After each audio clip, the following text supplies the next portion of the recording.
Hey guys, what is going on? It's Fen here again. So today I'm showing the almost final output of the rig. Now I know a lot of you guys have been waiting for this, so hopefully over the next few days maybe, I just need to finalize a few things, and then it'll be up for release. Now I'm tempted to get a few people who are interested to beta test it, who animate, so they can animate with it and see, does it actually work, is it, you know, convenient to use and all that kind of stuff, because that's the most important thing, is that it's convenient to use, it's not overly complicated, and all that kind of stuff. So this is probably what you'll get, something like this. And here in the selection, quick selections, we have the ability to select everything. If you go to the object here, you can select everything, which is really cool. Also you can select just the right hand controls, or you can select the left hand controls. You can also select the face selections, and of course reset the PSR and all of these to get them back to the original positions, which is kind of cool. So for them who are unfamiliar, let's just go through the controls and pretty much just show you what this rig is capable of and the features of this rig this far. So you know, we have the generic leg controls. Everyone knows how a leg works. It's got smart pivots on the foot, so this basically means it's quicker to animate with, and that's pretty much it. So what you would do is normally you would want to, if he was doing a kick, his foot would automatically rotate. However, this kind of pivots to whichever direction he's going to be, you know, placing his foot. You can also manually rotate this as well to get a even cleaner and better result. So if he's going to kick something and we want to bring his foot up, like so, we can, you know, rotate the foot around to get this kind of clean look of him actually wanting to kick something, which I found is really cool.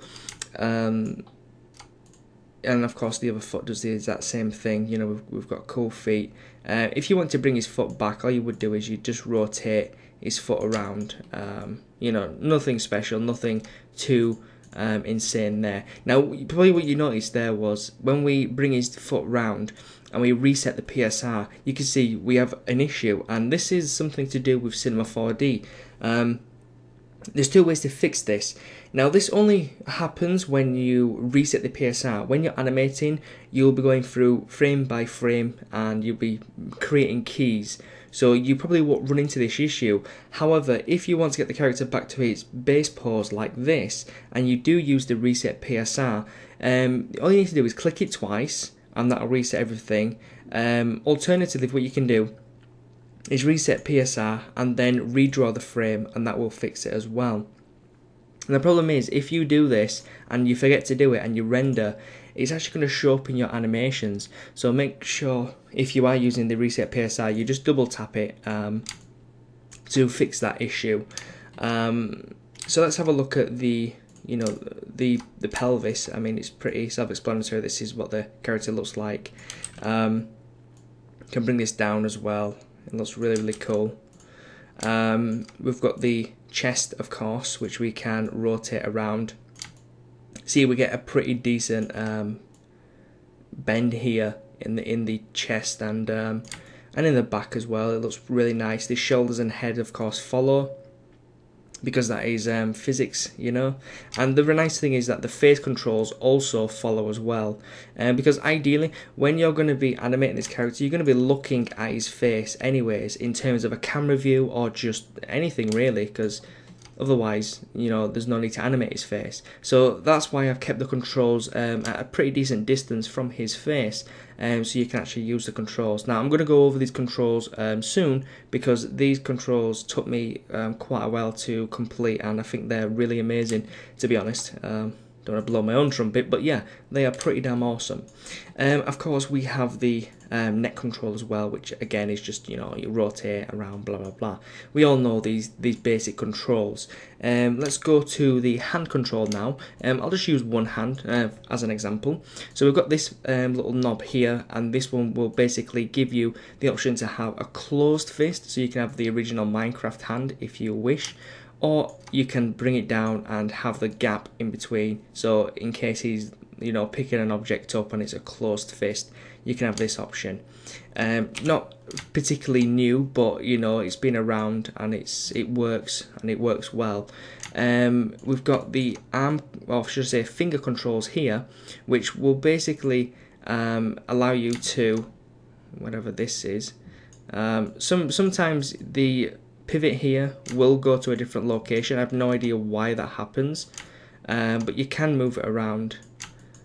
So yeah, if that is the case, just hit H and you'll be able to find it. So you can bring these up and down. These are the finger controls, and of course you can control them individually as well. We've got the little nub on the end of the finger, and then we also have the I guess you would say the larger length of the finger. We've also got that for the thumb as well, which is pretty cool, as you do. Really nice little features there, which is pretty cool. And of course, when you move the hand as well, these controls will follow, so the controls are directly where the hands need to be, which is pretty damn cool, really. I like the feature a lot. It doesn't look too bad, so I'm quite happy with the results of this, if I'm honest. It looks pretty decent. So if I want to just reset all of them, I can go to the right hand, and I can just reset all these PSRs by double clicking, and there we go, everything is back to normal, which is pretty cool. This one doesn't, because it's not added to this selection here. If you do want to add stuff to the selection, all you would do is go in to whatever the item is, like here, and then you would go into, let's say, the right hand selection, duplicate the frame, and then find it again, which is, I'm sure I had it just a second ago. I think it's this one, yeah. And then you would just drag and drop this in here, and then when you went to the selection tool again and select all these, then you can just reset the positions of these, which is pretty cool. Left hand should be okay. No, so left hand does need it put in there as well, so let's just do that now. So duplicate this, and then we can shuffle up the right hand, which you can see is very compact with different things. So again, put that up, and we can go into here and find this control and just drop it in here, and then we can drop this back up. And then what you can do, of course, is go into left selection, select all these, and just reset the PSR, and you're back to where you started, which is really cool. So they're basic controls. They work pretty well. They're not too bad. I think they came out pretty good. But one of the things that I'm really happy about, probably the main thing that I'm happy about, is the actual face controllers, because I did want to use user data at the start, but then I thought, what's the point of using user data, because you've got to click a menu, you've got to click one of these, you've got to click in the user data, and then you've got to do all this jazz with controlling it and stuff, and it's just so complicated. It doesn't have to be that complicated, and plus I wanted it to be more interactive and kind of fluid, and so I came up with this design here. So yeah, let me show you the face, because it is pretty cool. So let's start off with the mouth. We'll start from the bottom up. So the mouth is one of the things that I most like about the face, and it is pretty much just this one reason. The fact that the teeth move with the lips, so it just makes lip syncing so much easier, and plus it really doesn't require any more controllers, because it works. So extremely happy about that. I'll just do a quick render here as well, so you can see it looks pretty cool. He's got teeth, you know, there. They just look really, really cool. We're also going to we can use the widen ability to make this really wide as well. We can also make it thinner as well, so we need to bring this in, and you can see we do get the option to make it a lot thinner, which is pretty cool. And we also have a panting action. This one wasn't really necessary, but I thought I would put it in anyway, and it's kind of just this where his lips move a small amount, which is pretty cool. We also have the ability to make him smile as well, and these can be combined with the other ones to get some pretty decent results. I think it looks pretty decent. We can also make him frown as well, and we can play with these and make him, you know, really sad. So yeah, it looks good. So extremely happy with the mouth, especially just how it works. It just looks good, and it's really just convenient more than anything. And so the next one is the eyes. We can use this center controller to move the eyes together, which is really, really cool. We also have the ability to move eyes individually, which again is really, really cool. We have the ability to shrink or widen the eyes, again pretty damn cool. And you can do that for both eyes. And we also have the eyelids as well, so we can bring these down. And you might see a little bit of a glitch in the viewport, but when you do render it out, you don't actually see that. So that's pretty cool as well. To be honest, everything about this rig is really cool. I'm really happy with it. Just like the overall outcome of it is good. I like it. And hopefully you will as well. And then we move on to the eye controllers, or should I say the eyebrow controllers.